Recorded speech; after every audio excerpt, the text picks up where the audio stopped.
누가복음 16장 14절 31절까지의 말씀입니다.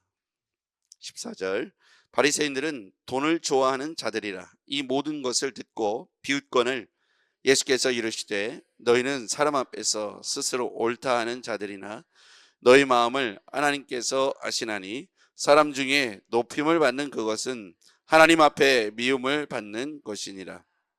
율법과 선지자는 요한의 때까지요 그 후부터는 하나님 나라의 복음을 전파되어 사람마다 그리로 침입하느니라. 그러나 율법의 한 획이 떨어짐보다 천지가 없어짐이 쉬우리라. 무릇 자기 아내를 버리고 다른 데 장가드는 자도 가늠함이요 무릇 버림당한 여자에게 장가드는 자도 가늠함이니라. 한 부자가 있어 자색 옷과 고운 베옷을 입고 날마다 호화롭게 즐기더라. 그런데 나사로라 이름하는 한 거지가 헌데투성이로 그의 대문 앞에 버려진 채 그 부자의 상에서 떨어지는 것으로 배불리려 하매 심지어 개들이 와서 그 헌데를 핥더라. 이에 그 거지가 죽어 천사들에게 받들려 아브라함의 품에 들어가고 부자도 죽어 장사되매 그가 음부에서 고통 중에 눈을 들어 멀리 아브라함과 그의 품에 있는 나사로를 보고 불러 이르되 아버지 아브라함이여 나를 긍휼히 여기사 나사로를 보내어 그 손가락 끝에 물을 찍어 내 혀를 서늘하게 하소서. 내가 이 불꽃 가운데에서 괴로워하나이다. 아브라함이 이르되 예 너는 살았을 때 좋은 것을 받았고 나사로는 고난을 받았으니 이것을 기억하라. 이제 그는 여기서 위로를 받고 너는 괴로움을 받느니라.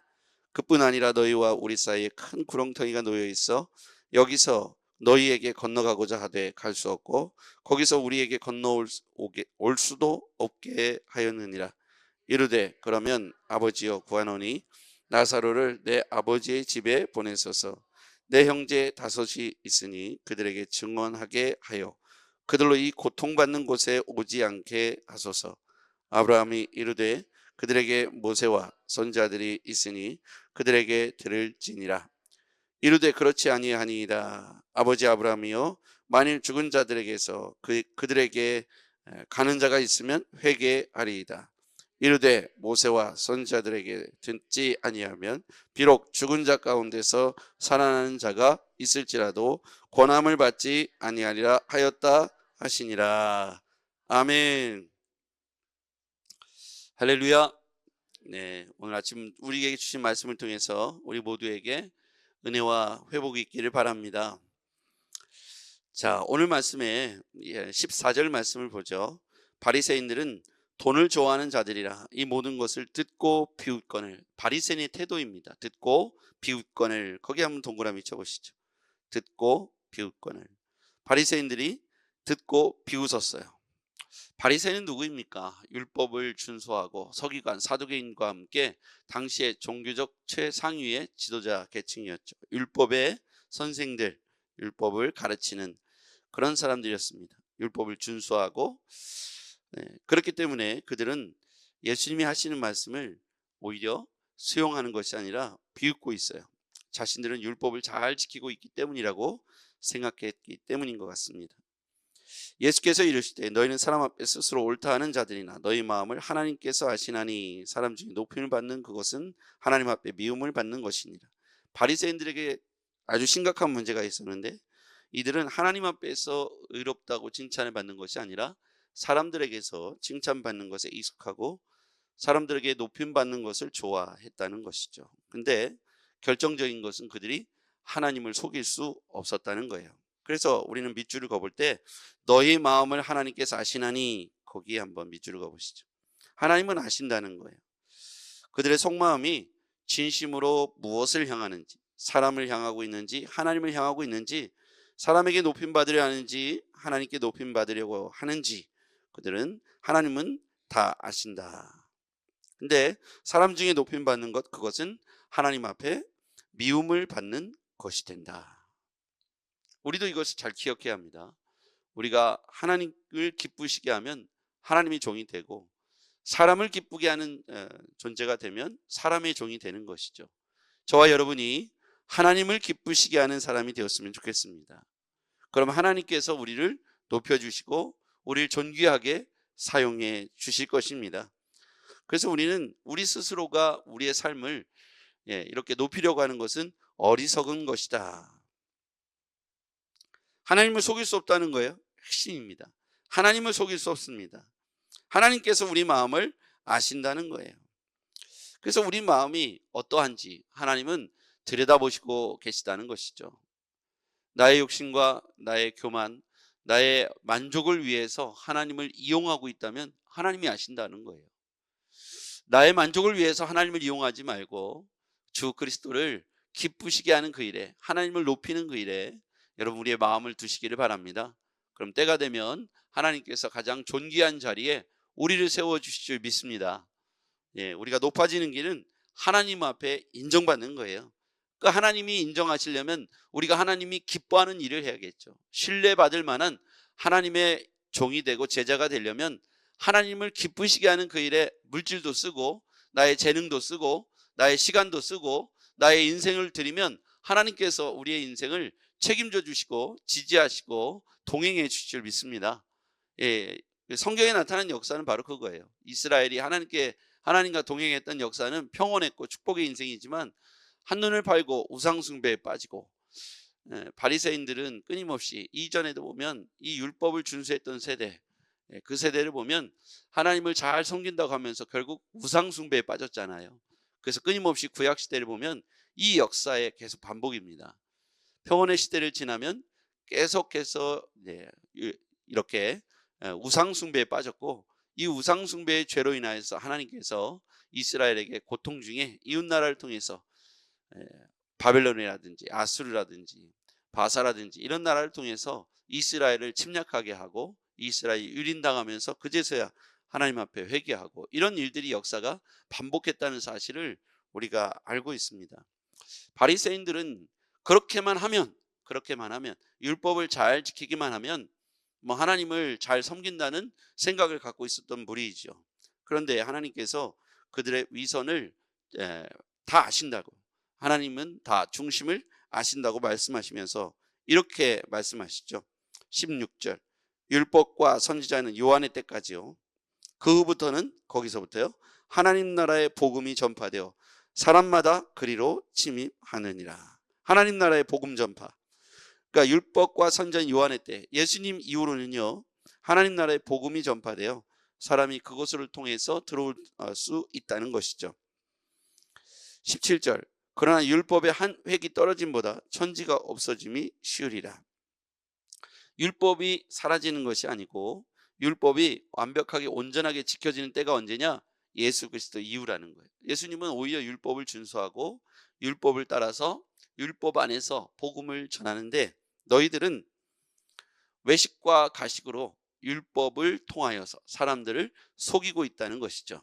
그게 뒤에 18절, 무릇 자기 아내를 버리고 다른 데 장가드는 자도 간음함이요 무릇 버림당한 여자에게 장가드는 자도 간음함이니라. 이게 율법의 한 내용인데, 이것을 왜 예수님께서 이 바리새인들 앞에 말씀하시냐면, 너희들은 율법을 이용하고 율법을 온전히 지키지 않는데 나는 오히려 율법 안에 더 엄격하고 율법을 더 준수하고 있다, 더 엄격하게 적용하고 있다는 것을 말씀하고 있는 것이죠.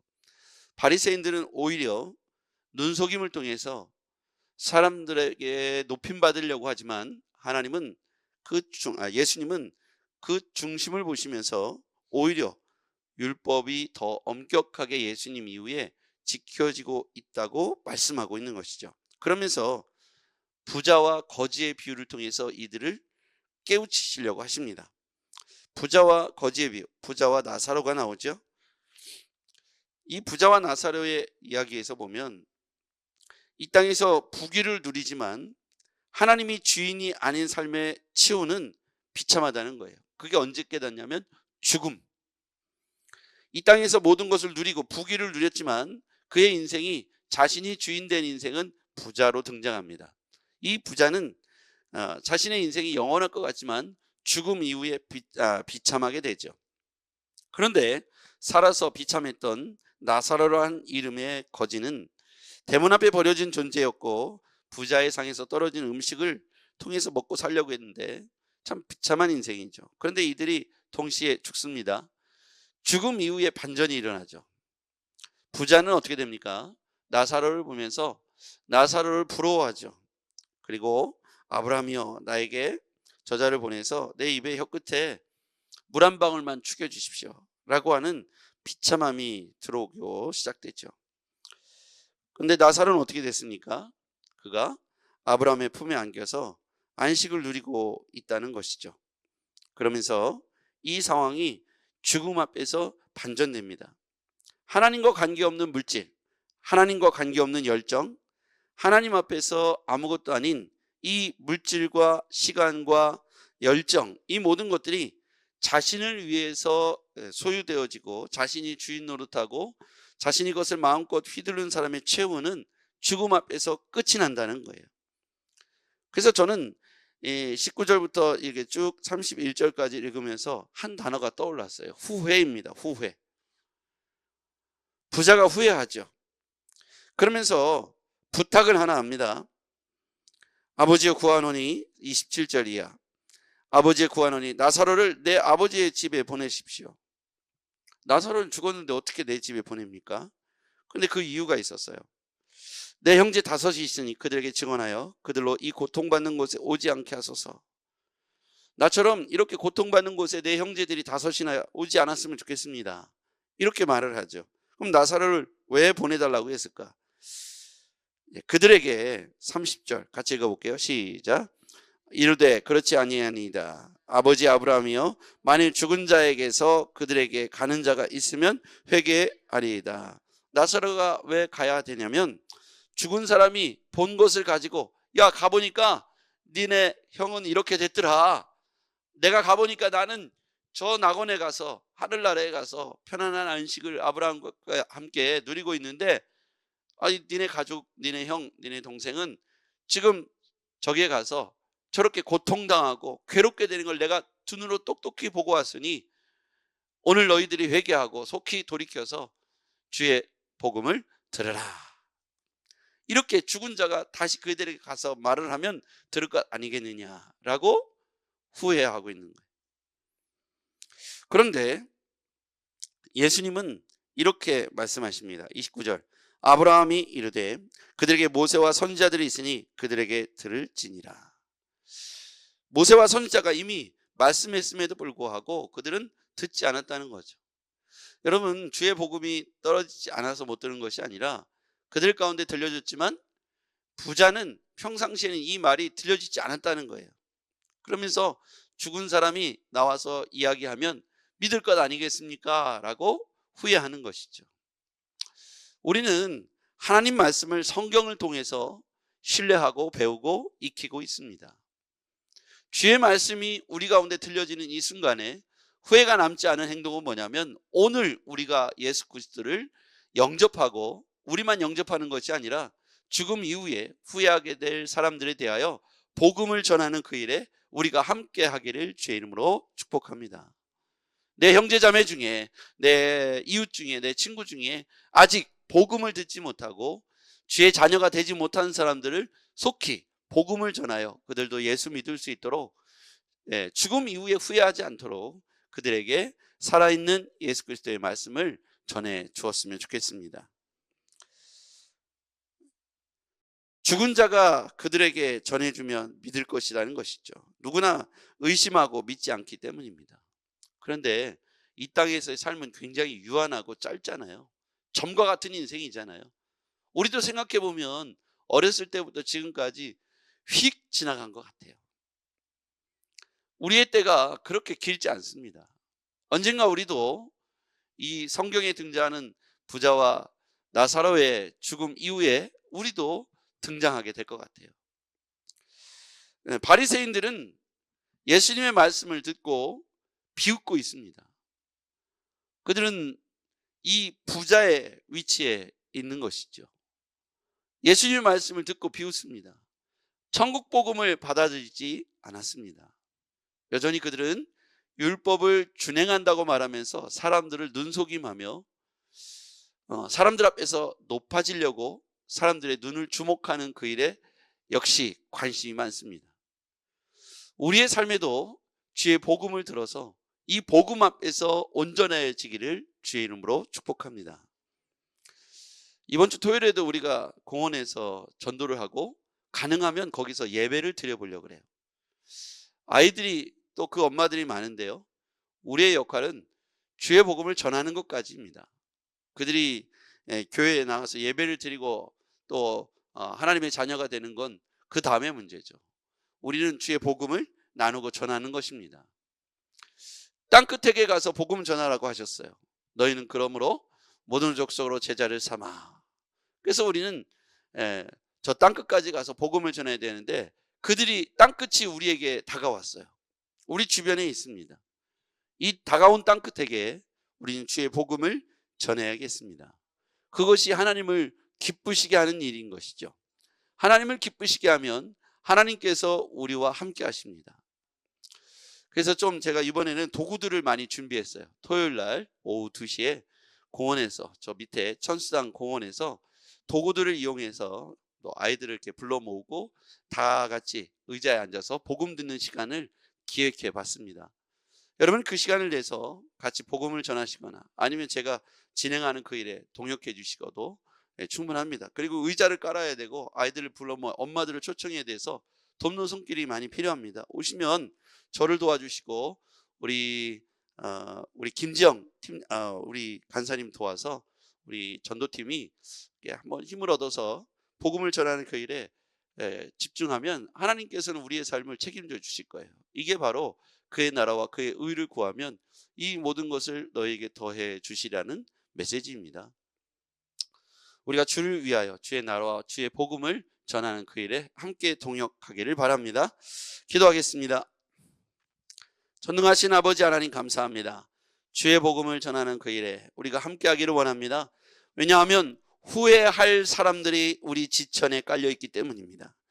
하나님, 죽음이 우리 앞에 매일매일 다가오고 있는데 이 죽음이 먼 것인 양 아버지 하나님 이 땅에서 영원한 것처럼 의기양양한 저 부자가 마지막 날 정말 후회하고 있음을 본문을 통해서 보게 되었습니다. 혀끝에 물 한 방울만 죽여달라고 부탁했던 그가 자신의 형제 자매에게 나사로를 보내서 오늘의 일을 증언해달라고 말하고 있는 본문을 보게 되면 하나님, 우리의 사명이요 우리가 해야 할 역할인 줄 믿습니다. 여전히 믿고 있지 않은 그들에게 나가서 땅끝에게 나가서 복음 전하게 도와주시옵소서. 예수님의 이름으로 기도하옵나이다. 아멘.